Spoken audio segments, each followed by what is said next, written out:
Yeah. Yeah. I like that our theme song is on brand for the topic. So not just a generic theme song, but one that fits. That's the theme, baby. Did you play that song at your wedding? No, it wasn't out yet. Hey, welcome to Facebook lunch. Oh, great. We're eating I lunch. like it. By the way, look at these grapes, Biblical. man. They're the size. Can you see? They're the Yeah. size of plums. I don't know where these came from, but I'm still sipping coffee. What's your normal lunch? Is it just chomp? You're gonna chomp on grapes the whole time? Is this gonna be the vibe? For real, people. We'll see how many viewers we draw for every grape. Hey, we're here. Hello. Yeah, new time. Lunch. If you're welcome, on our side of everybody. the coast. Excited. Quick question for you that you mentioned in your message. We're not diving in yet. Did we welcome everybody yet? You guys got welcomed. Lunch? Do they have lunch?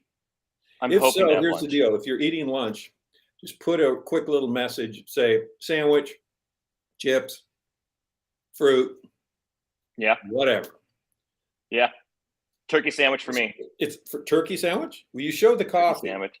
Are you just Show making the it coffee, up, the or turkey you have like a sandwich, to Jersey be honest. Mike's or something? What do you got? No, I'm gonna make it at home. I'll be honest, it's about 30 minutes away. All right. Michelle just went to the store. All right. Well, I got lunch. Oh, Taco Bell. Oh, I think it's a callback to you, my friend. The Taco Bell shout out. Taco Bell. Question for you, Pastor Mark. Not lunch related. You talked about style in your message. Who stylized your house? Is it you or your wife who leads the style of your home? My wife, 100%. Yeah. Yeah, I'm the guy that. What do you mean the wall needs repainting? I don't see any scuffs. Sure. And she's the person who'll say it's the wrong color. So that's how we go. So completely her. I was going to say something. Oh, I know what I was going to say. One of you sent in a song that we will play next time. Yes. So I don't want you to think we discounted your song. It was just a little too fighty. For the love theme. The theme, and you'll hear it next time when we're talking about love. So context. But we will come back at it. So if you have a theme song for next week, we're going to be talking about love again next week. So there you go. Here we go. So speaking of things, couple things to jump into. Very excited tonight. We are launching our marriage group, video-based series online. Very excited about it. 6 p.m. Pacific Standard Time, 6 p.m. PST. It's going to last until 8 p.m. All the discussion is built into the video. It'll prompt you with questions. There's a workbook. You work through it with your spouse. It's really kind of interactive that way. Not as much interactive with other people. So the video talks about it. Most people's fears is they're going to have to share their darkest secrets with strangers. And then he says, most people's second fear is that their wife will share your darkest secrets with strangers. So you won't have to do that in this marriage group. This is for you and your wife to discuss things through, but it's not too late to sign up. Email me today, amin@pccsc.org. Email me in the next few hours. I'll give you all the information, the Zoom link to jump in with us, the workbook, which is a PDF workbook that you'll be walking through. So 6 p.m. Pacific Standard Time. It's a 7-week series, a special little one-off thing that we're doing. We're super excited. We have, I think, about 10 couples signed up so far, and room for many, many more.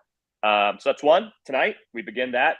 Tomorrow night, 2 things. First, still running our online grow group. John, 5:30 p.m. Pacific Standard Time. Right now, we're running about 45 to 60 minutes per meeting. So doesn't drain your whole night, but just gives you about 45, 60 minutes to talk about how are we applying the truth of John to our lives. What's jumping out to us? What is surprising us about God's word?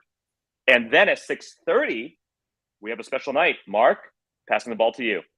Grow Group Gala, Grow Group Rally, Grow Group Get Together. I don't know what you want to call it, but we're going to be in person at the church tomorrow night. All the Grow Group leaders, as well as all the Grow Group attenders in the network, both in person and online. We'll be broadcasting it online as well, like we do everything else. And this will be a time to kind of refocus because we're launching our groups in person this week.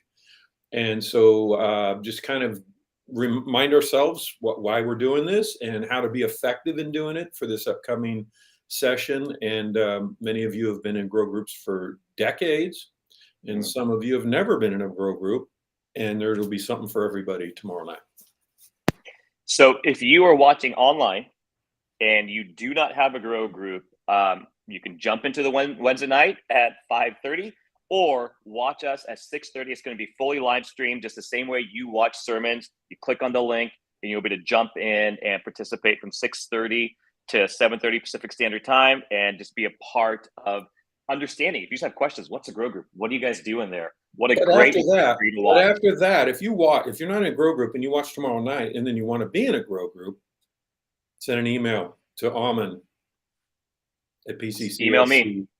I'm kind of your hub. You can't get around me. It's this kind of, you're stuck with me. So email me. We'd love to get you plugged in. But that said, the reason we're here is to dig deeper into last Sunday's message. So Mark, it's all about love. Give us a quick recap, and then we got some questions that are going to push us a little bit today.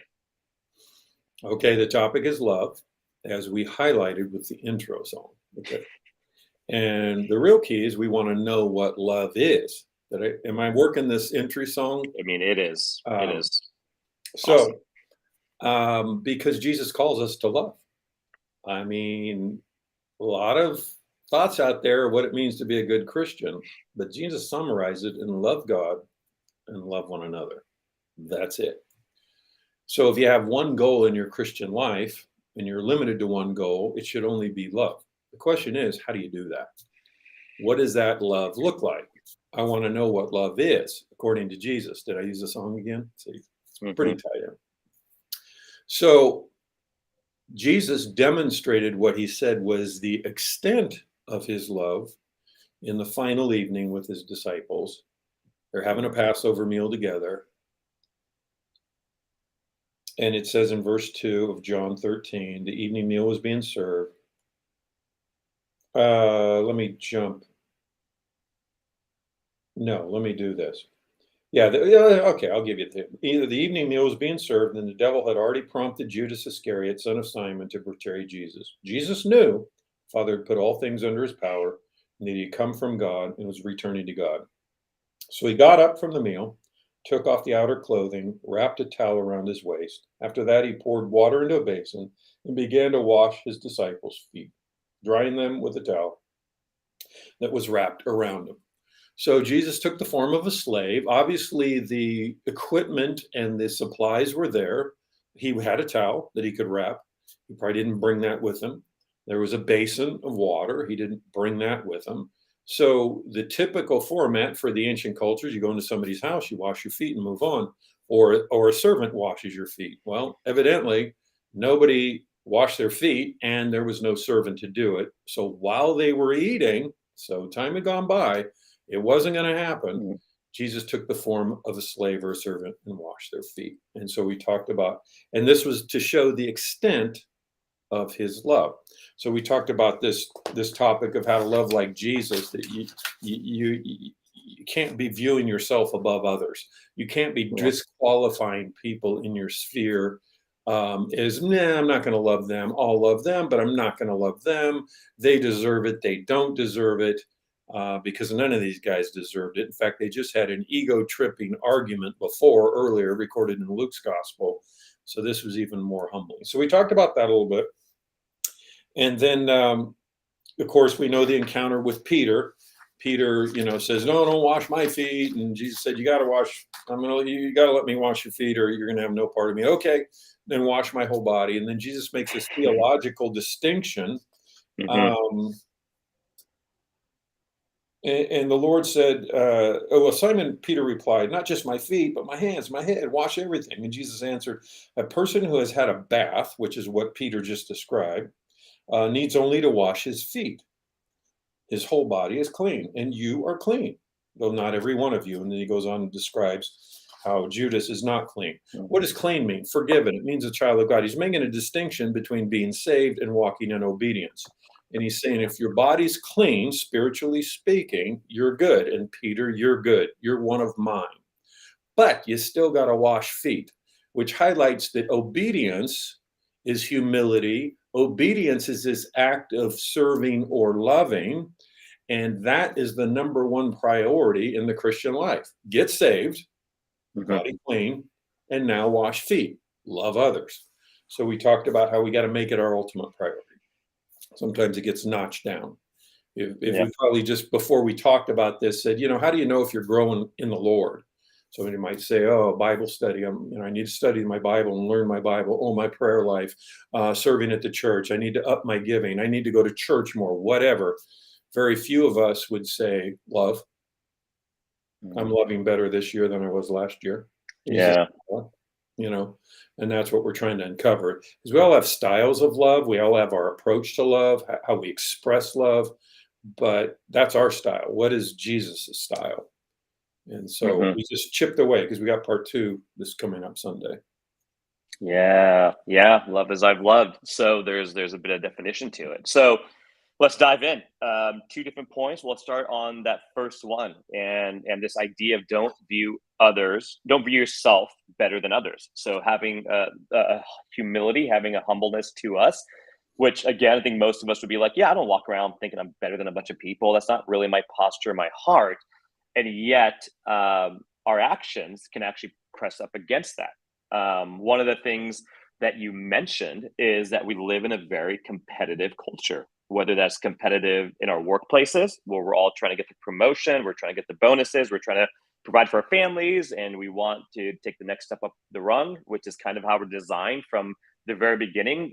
You go to middle school and to get in the right high school to fight to get the best college for the best graduate school for the best job, and then on. And we just get in this cycle and we don't realize it, but we live very competitively, whether it's through sports, whether it's our schools, our works, sometimes in our homes, within our families, there's competition.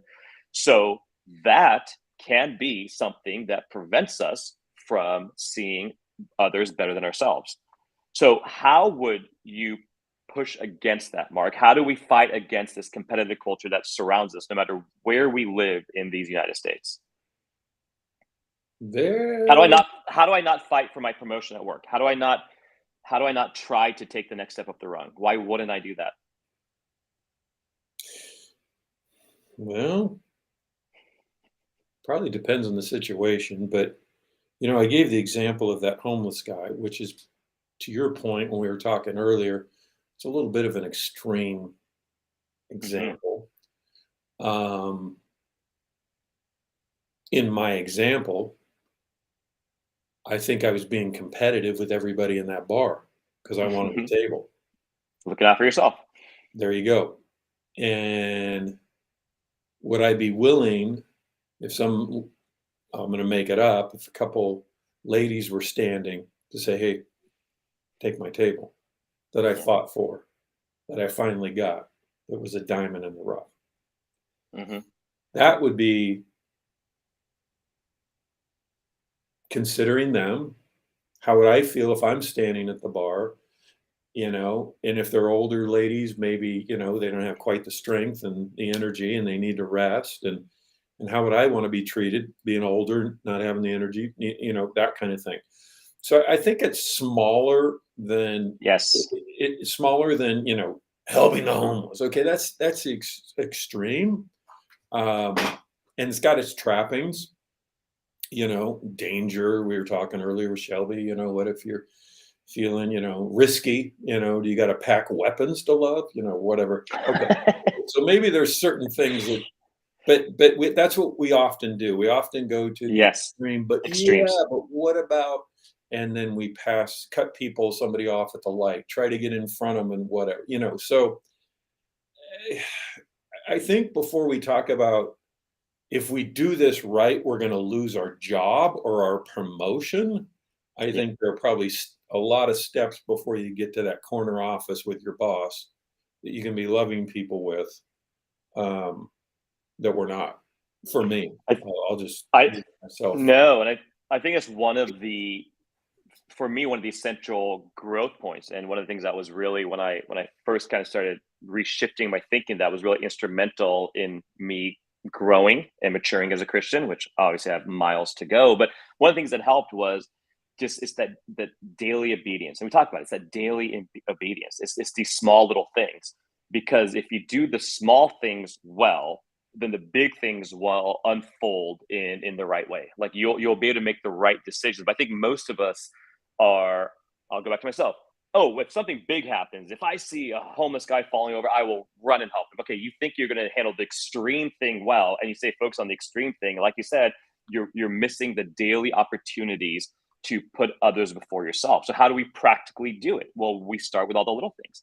What does it look like to, not cut everyone else off in traffic as we make our way to the office? If we start our workday by commuting and driving like a maniac, well, guess what posture we're already in? Like we've already begun this posture of like, I am looking out for myself today. And it's subconscious and it's small, but it begins that ripple effect of like, well, how are you going to operate at work then? How are you going to handle the next thing? If you're always operating in a way where you're not paying attention to others. What does it look like for you when you get to the office or to school or to class and look around and notice the people around you? Maybe somebody's having a bad day, just saying hello. These little things where you're making these connections and these opportunities and you're saying, I'm seeing people. You use that phrase, which I loved on Sunday, paying attention. Are we paying attention to the people around us? And if it's not these daily small obediences, if we can't find these little wins every day, I would say it's really difficult to truly grow and take those next steps in that type of humility. Amen. The if you notice, we're not telling everybody to wash feet. Nope. We looked at a style. Yeah. We don't have 1 Corinthians 13. And like, well, what does it mean to wash feet? Well, it means this is it. No, we just have a mindset that says, don't disqualify people from expressing love. And we're good at that. And I told you, I'm a very wired to be fair. Mm-hmm. This is big. I don't necessarily want to win, and I don't feel good if I win and you lose. But if it's not fair, I'm fair. Well, by definition, if I'm going to love you, Jesus style, then it's probably going to feel unfair. And what's interesting, I started thinking about this as you were talking. I was thinking, you don't have to really tell parents usually, unless there's something dysfunctional going on and all that, to love their children. And I don't really install that fair thing. Like, this isn't fair. What have they done for me the last 2 weeks? You just continue to love. Now, love is, tough love and all that. So don't get lost. And I'm saying be an enabling parent. I'm using an example, but yet I turn around and my coworker, whatever, now I'm measuring. When I measure, then I start disqualifying because I'm going to come up with a reason why I don't have to do it because of this, and they never did this for me. And the last time I did it, and they didn't even care and didn't even give me a thank you. Why should I do it again? And we come up with all those things. But Jesus didn't get a payback for washing feet. He was teaching them. It was a teaching moment. And what we'll see this week where he says, do you know what I just taught you? And deafening silence, by the way, but we can still pull it apart because he kept talking. But so this is more of we're exploring right now this week, just more of an attitude. Yeah. Monitor yourself. Why do you disqualify people? Why do you resist? Well, he doesn't deserve it. I understand.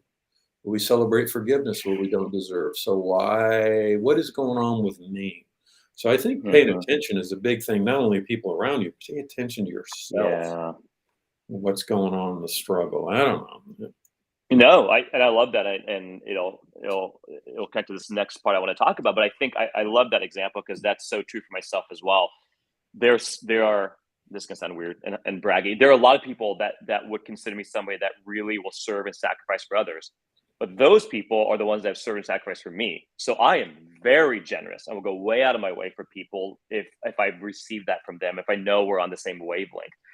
There's a lot of people that would say I'm not like that because I haven't seen that from them. And so I'm not going to bend over backwards and go out of my way. Like I might do it once on a flyer, just on an aside, but that is not my general posture towards those people. And so we start with, the known people. Who are the people we know and we interact with on a daily basis? What does that look like in our life? And that's what you're pressing on in our homes, school, sport teams, work, at the, and then we move to outside of that to the unknowns, the strangers as we're driving, the strangers in the grocery store, I mean, the people in the restaurants trying to get the table.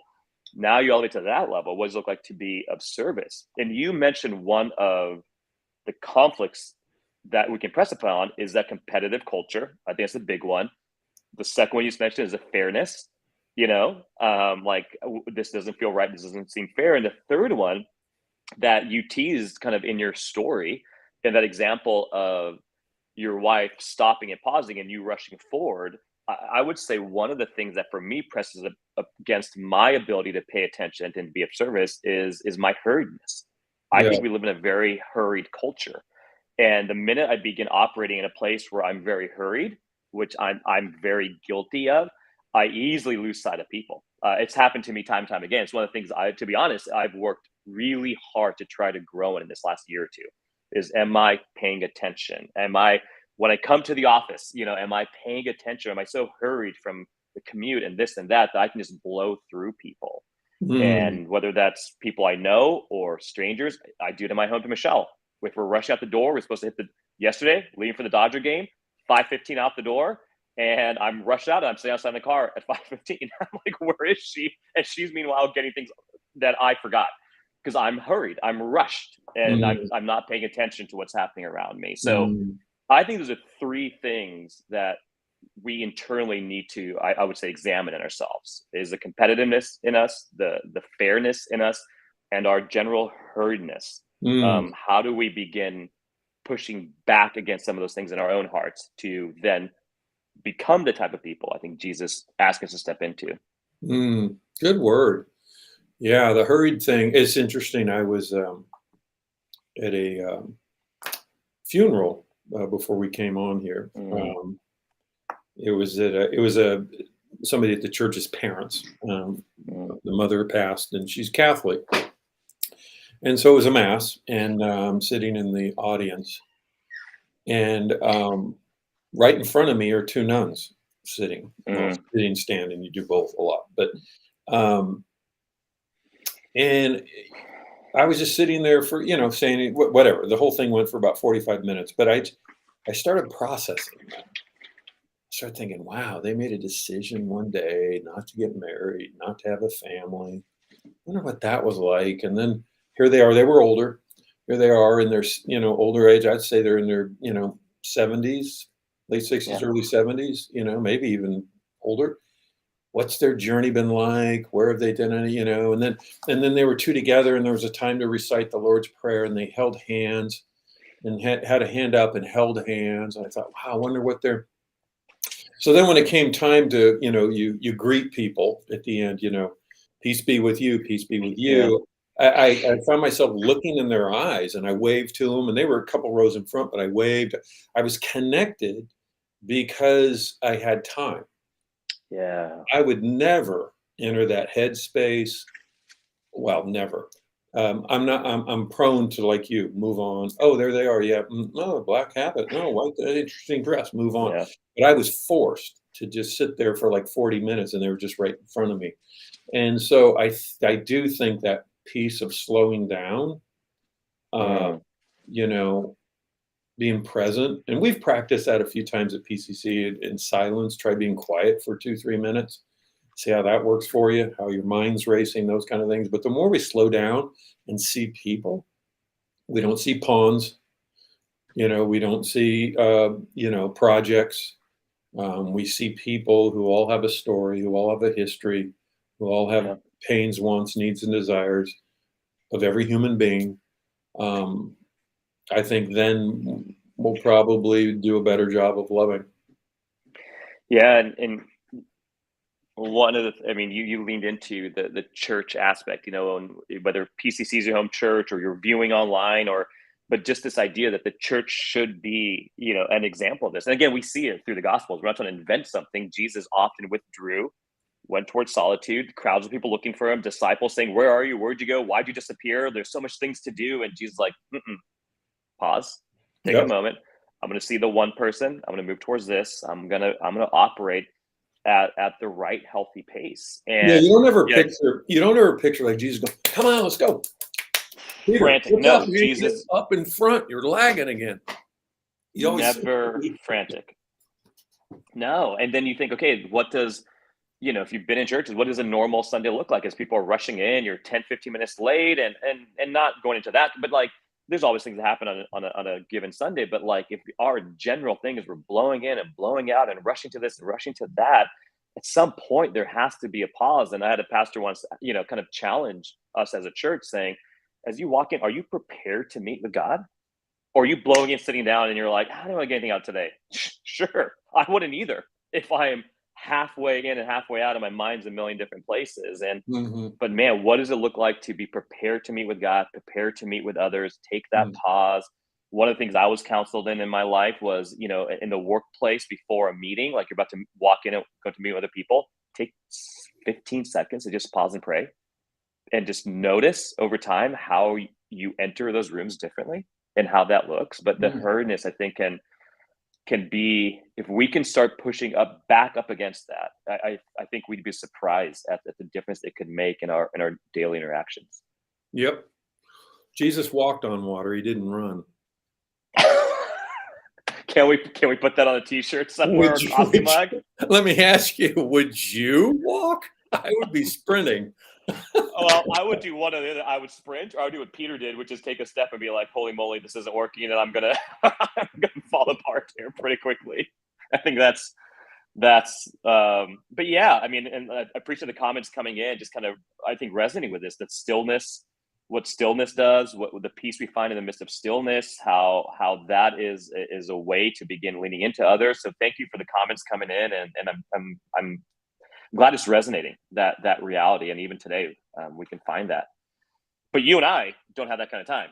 We only have a couple minutes left. And so we might just tease this kind of part 2 of this. And again, there's more conversation to go. But the second point of all this, the first is don't view yourself better than others. The second is make it your ultimate priority. Make love your ultimate priority. Easy to make things our priority, but it's the why behind the things. Okay, I want to go serve more. Great. Scripture is very clear.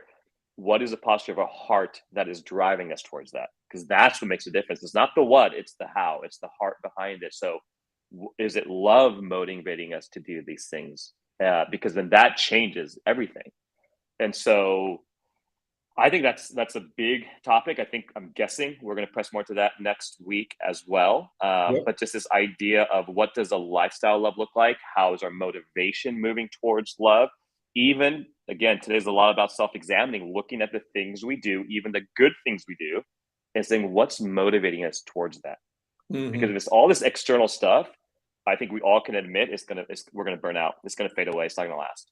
But if love is motivating us, that's going to be something that sustains.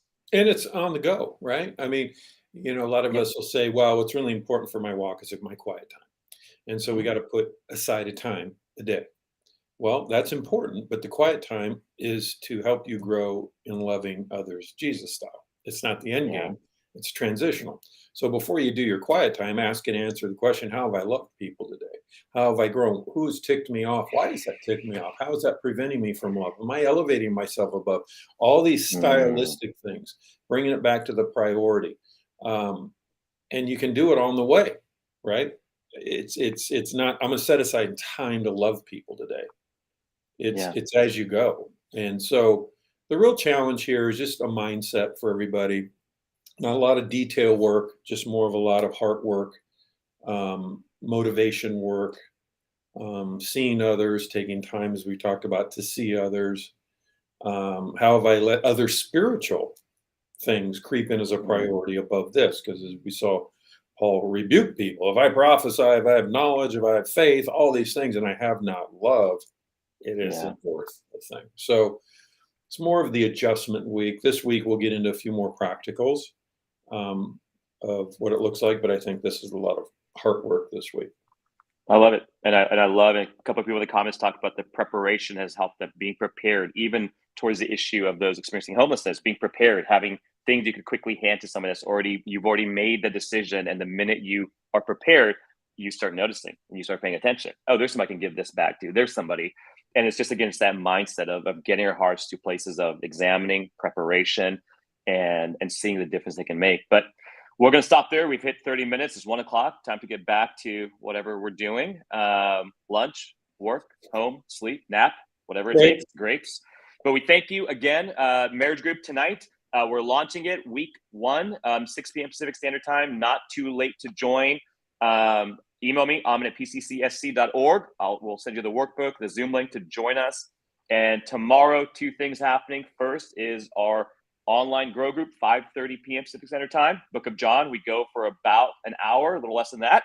Then 6:30, a special night to live stream from Pacific Coast Church, talking about grow groups, diving in. If you're not part of a grow group, if you're curious about grow groups, if you are part of a grow group, be at that, be there in person or be there online. It's an important night to kind of look at, why do we do this? What's the heart behind it? Why are we just doing this thing called the grow group? So thank you, everyone.